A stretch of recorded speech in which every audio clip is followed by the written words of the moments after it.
Good morning, good morning, good morning, or good afternoon, and good evening, or good night, depending on what time you're listening to this. This is your girl, Satta Star, coming to you with another episode of A Day in the Life of the Alpha Woman, the official podcast of the Easy Breezy Life community.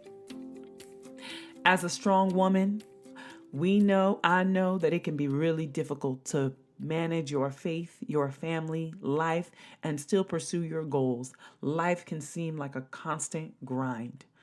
But we also know that if you are not happy, healthy, and well, then it's going to be really hard to achieve all of those amazing things that God has destined for you. So the goal of the Easy Breezy Life community and this podcast is to help you level up in your spiritual, financial, intellectual, physical, occupational, really all levels of your wellness. So if you're an alpha woman constantly finding yourself juggling all the hats that you wear, this is the podcast for you.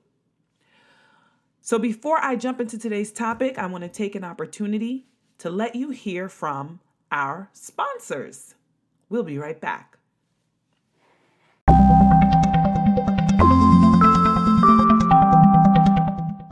Have you ever thought about starting your own podcast?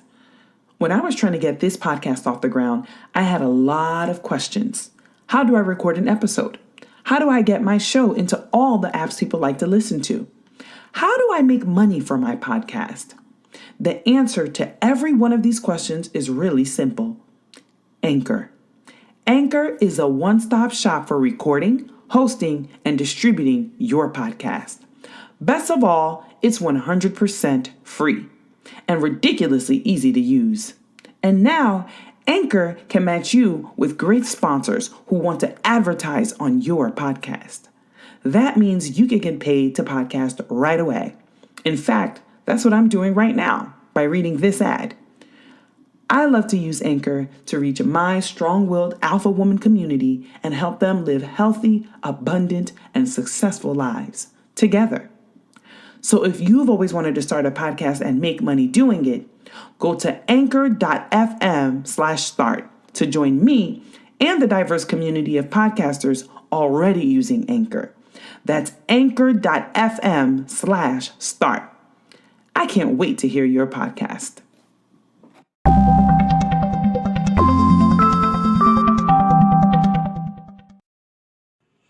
And we are back. So today's topic, we are going to be talking about something that I have learned over and over again and continue to learn on a daily basis. And that message is what worked down there won't work up here. But before I get into it, I just want to say that the Easy Breezy Life is not intended to replace professional, legal, financial advice in any way, shape, form, or manner. We want you to seek out legal counsel and official credentialed counsel for any of these issues that we talk about on this podcast that might strike a chord for you. The Easy Breezy Life is intended to be a group project. You were never meant to go it alone. So please have the courage to ask for help if you need it. So let's get into it. I have somehow always found myself in leadership roles. I remember my mom talking to me about being a little girl at the age of 3 growing up in the Democratic Republic of Congo and somehow finding a way to rally all the neighborhood kids to follow me and do what I say.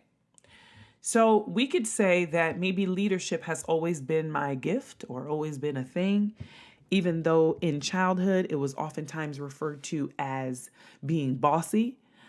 I just like to say that God knew from day one what he created me for. And if you're anything like me and you're an alpha woman listening to this, yours probably came up really young and at a really small and tender age. But there is the talent or the gift, the inclination for leadership. And then there are the skills and the character required for leadership. And today I want to take an opportunity to talk about some things that might work at a lower level, but certainly do not work when you start rising in the ranks of leadership. Now, as a first-generation immigrant, college student, Black woman, working in higher education, I always struggle to find mentors.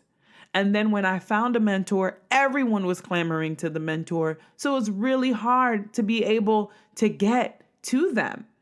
And so my hope with the Easy Breezy Life is that I can be your online mentor. Now, I don't have all the answers. I don't always get it right. I'm learning alongside you, but I hope that in sharing a few of these nuggets, that you can avoid some of the major pitfalls that I have fell into in my career. The first principle that I want to talk about is number 1, leaders do not eat their young. Okay? Leaders do not sacrifice those they are leading. They don't sacrifice their team. They don't sacrifice their staff for personal gain. It is demoralizing. It is selfish. And it causes people to not trust you. And how can you be led by someone you don't trust? It is really important for me, and something that I try to practice on a regular basis, is that when resources are low, when it's time to make decisions about what has to be cut, who has to get promoted, what has to not work, is to always remember that I must fight for my team first. Now, I've heard a lot of conversation about people saying that, first you got to preserve yourself. Yes, Mama Bear, Alpha Woman, you do have to be healthy first. You do have to be taken care of first. But I do also believe that there is some level of sacrifice required if you want to be a good leader. Now, there are different forms of leadership. Some leaders don't sacrifice for their people at all, and they're still in leadership roles. But that is not what we're striving for here at the Easy Breezy Life. At the Easy Breezy Life, we are striving to lead like Jesus. Why? Because that is who I try to model my life after. May not be the principle you follow, but as long as you're listening to this, that's what we're going to be talking about.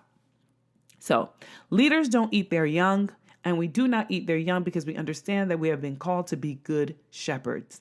And the Bible has a verse that says that Jesus was the good shepherd. The good shepherd laid down his life for his sheep. And so when God calls us to lead, when God calls us to be shepherds, he is calling us to sacrifice ourselves for the people he has called us to. It does not always feel good. They don't always appreciate it. And sometimes some of them sheep act like wolves, and you maybe just want to send them out to the wolves. But remember, leaders do not eat their young. They fight for their team. They fight for their constituents. They fight for the people that they're meant to defend and protect, even if those people are fighting them. Principle number 2 in leaders don't eat their young is share credit. Give credit where credit is due. No tower or tree stands alone. It is incredibly important that you acknowledge publicly and privately the efforts of your team and how they help meet the ultimate goal for what it is you are trying to achieve. Now, we live in very interesting times where it can feel like a gold star generation. People want to be acknowledged for coming to work. People want to be acknowledged for doing their job. And sometimes, even for me, growing up with parents who barely acknowledged my 2 degrees, I'm wondering why I have to give out so many accolades. And the truth of the matter is that people will just want to feel valued and appreciated. And an accolade, if you grew up in an environment that is anything like mine, where you're expected to get A's, where you're expected to graduate, you may sometimes discredit the little things that people are doing that help you succeed and help the team succeed toward the vision. So it's very much important to have an attitude of gratitude and acknowledging the small things that people do on your team on a regular basis to take you to the top and to keep your area and the mission moving. Because if not, you appear very self-centered and very self-serving as if you did it all by yourself. And no one does anything alone that is truly successful. True success most likely happens in teams. And even if you have success as an individual, it will likely be short-lived unless you get a strong team behind you. So share the credit and acknowledge their hard work. The next principle is listen to your people.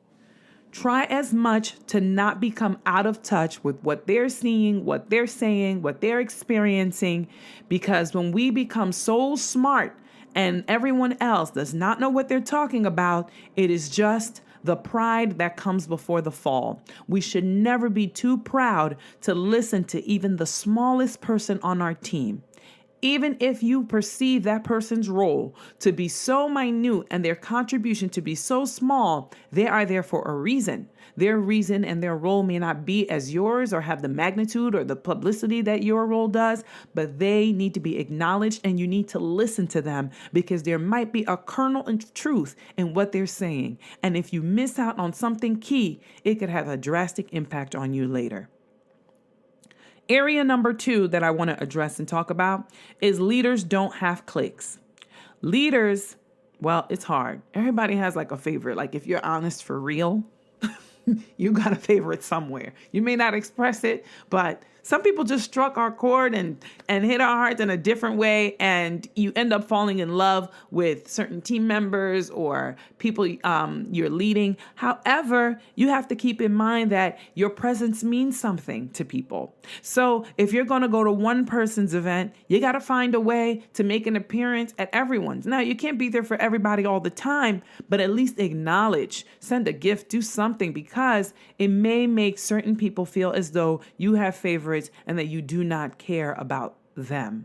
And you can't, how many of us want to follow a leader who we feel like doesn't care about us? You have to care about people. You have to ask how they're doing. You have to make sure that we acknowledge the efforts of the entire team. Extremely important. Or it can create rivalry, all sorts of things on the team. And then people are competing for your attention. People are competing for acknowledgement. And it just becomes toxic very fast. So try to spread the wealth and move one place at a time, and be conscious of acknowledging the efforts of those on your team. The next thing about not having cliques is you must be for everyone. You must be for everyone in the team, everyone in the organization, everyone on the whatever project or mission you're working on. Okay, someone doesn't like you and you don't really like them. You need to find a way to put your big girl panties on and still be for them. Maybe you can't be for their behaviors and their actions, but how can you be for them so long as it pertains to the mission and the reason why you're all working together? So think that through. If someone comes to you and gives you an opinion of someone, you've never encountered it. Number one, what I am learning is it's probably best to not talk about someone when they are not there. This can be really hard when people work on your last nerve, and there is a room for venting and letting things off your chest. But we have to be really mindful about how we're communicating. And when we do something wrong, self-correcting and putting ourselves back on track to get things right. It is hard to be a leader.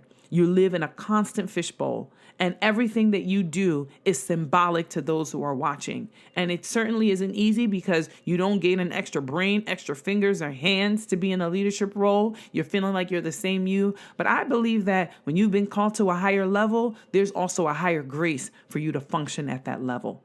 So be mindful of that principle as well, that you must learn to be for everyone. The next principle that is extremely important is what worked down there will not work up here. Down there, it might have been okay to have a BFF who you told every detail of your day. As you grow higher, you will learn that there are some friends you tell some things, but then very rarely will you find a friend that you tell all things. And that friend that you tell all things may be in a far, far away distant land. And good reason.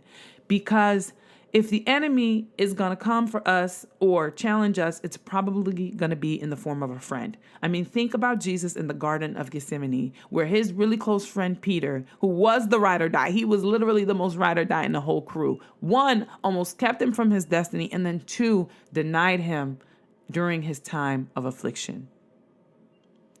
What a painful lesson. But one other lesson that I saw from that story in the Bible is that number one, Jesus didn't hold it against his friend. Number two, Jesus prayed for his friend. Number three, when Jesus rose back from the dead, he restored his friend and encouraged Peter to come back into the fold. I thought that was extremely noble, and I'm working on that.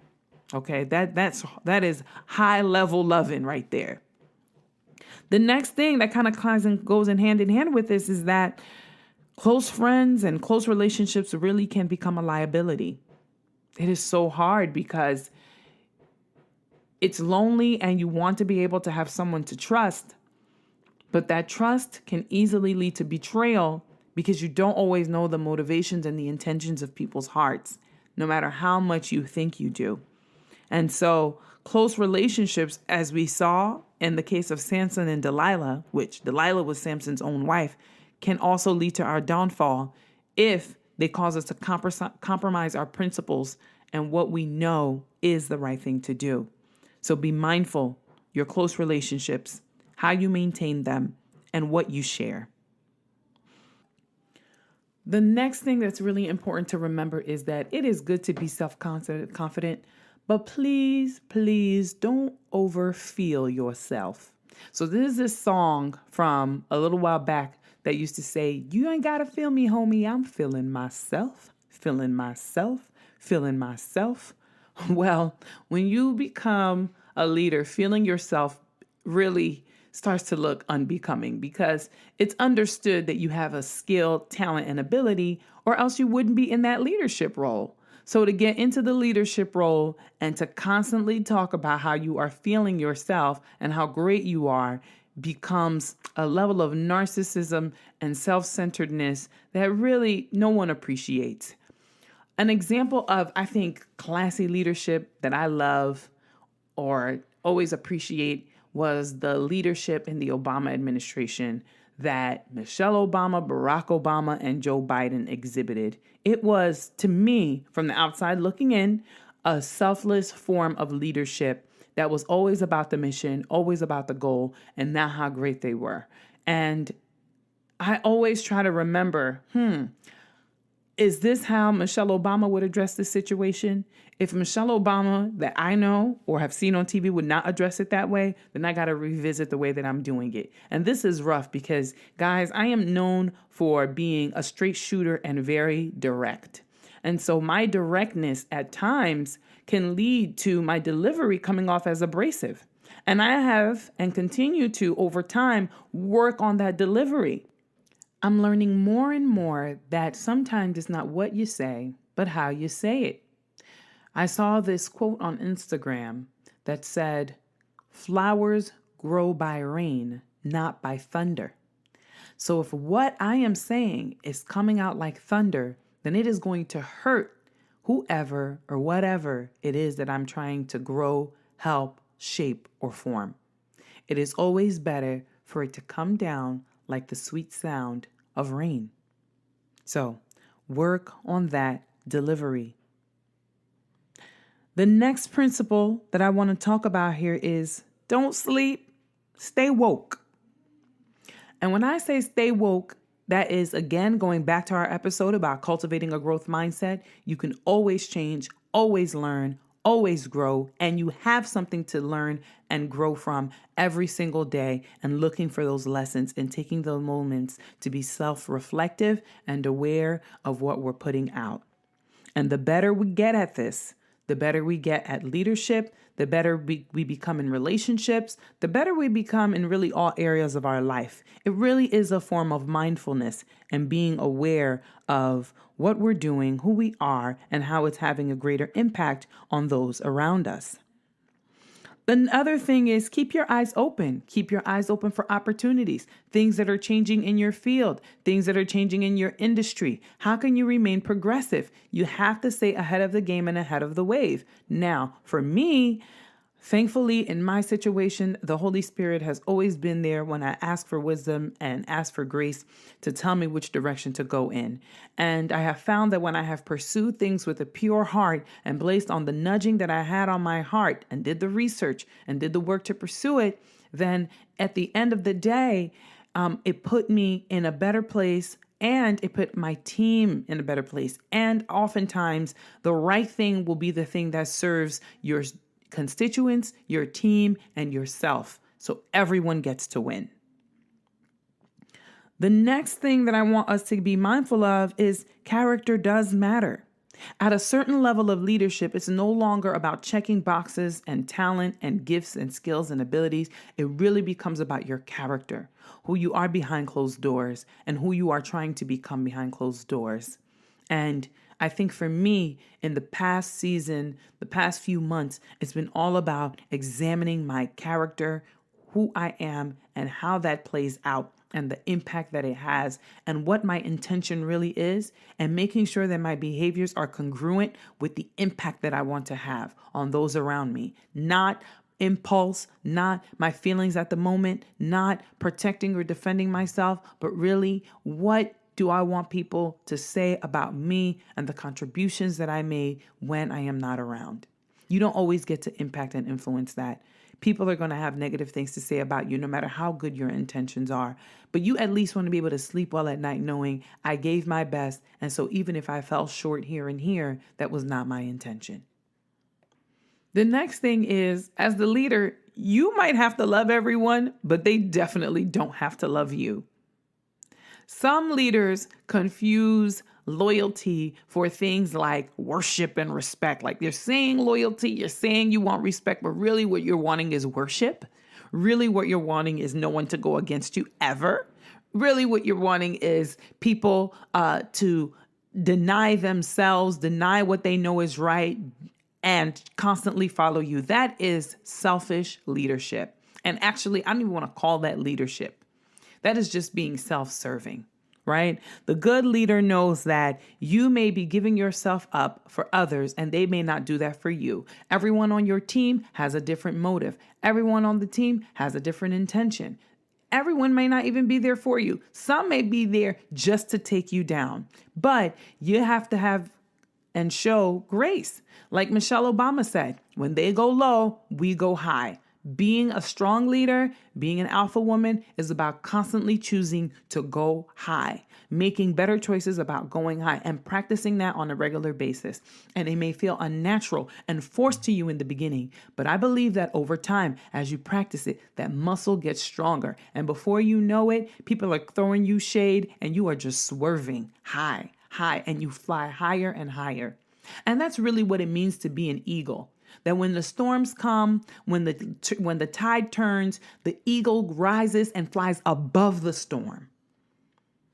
So be like the eagle, fly above the storm. The next thing to keep in mind is that your motives have to be in the right place. Why are you doing it? That why is going to matter so much when the going gets tough. If you're picking up responsibilities, why are you picking them up?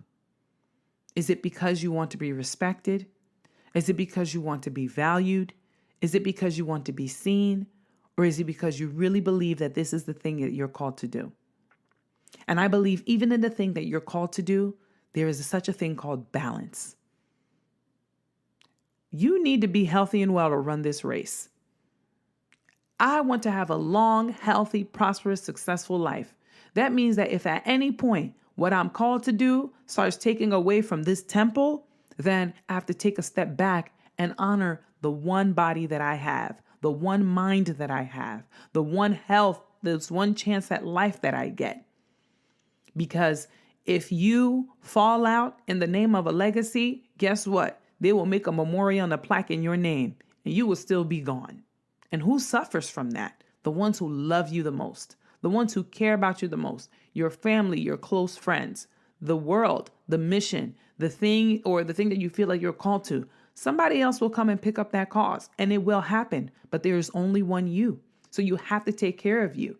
And what I've learned is that the higher I go, it's either I'm taken care of or I'm a hot mess. There is no middle ground. I'm either eating right, exercising, and doing right by my body, or it's all out the window. There is no middle ground. You really have to learn to be black and white about your health, So let's quickly recap what we talked about today. Number 1, leaders do not eat their young. You have to fight for your team. You have to share credit. You have to listen to your constituents. Yes, they're constituents. Even the folks that you are serving, even the smallest member of your team, see them as a constituent and a stakeholder. And that helps to develop mutual respect. Number 2, leaders don't have cliques. All right, you might have some people you roll with, some trusted ones, but don't be cliquey. Don't be cliquey. You got to love everyone, right? Jesus had the 12 disciples, but he helped and he loved everyone. It's not bad to know who your friends are, but it is extremely important to remember that you are there to serve all. Next thing is, do not sleep. Don't get caught sleeping. There is a parable in the Bible that talked about that when they slept, the enemy came to sow tares. And so we have to be vigilant to keep growing, vigilant to keep our eyes open, vigilant in moving forward and continuing to grow and develop ourselves as leader and not becoming comfortable and remaining innovative. Leadership is not something that is meant to be comfortable. It is something that is meant to push you and those around you outside of the comfort zone and propel the mission and them forward. Okay? So remember those principles. I want you to have a blessed week. Go out there, kick butt. Let's come back next week and do it again. I love you. God bless you. And have a wonderful week, Alpha Woman.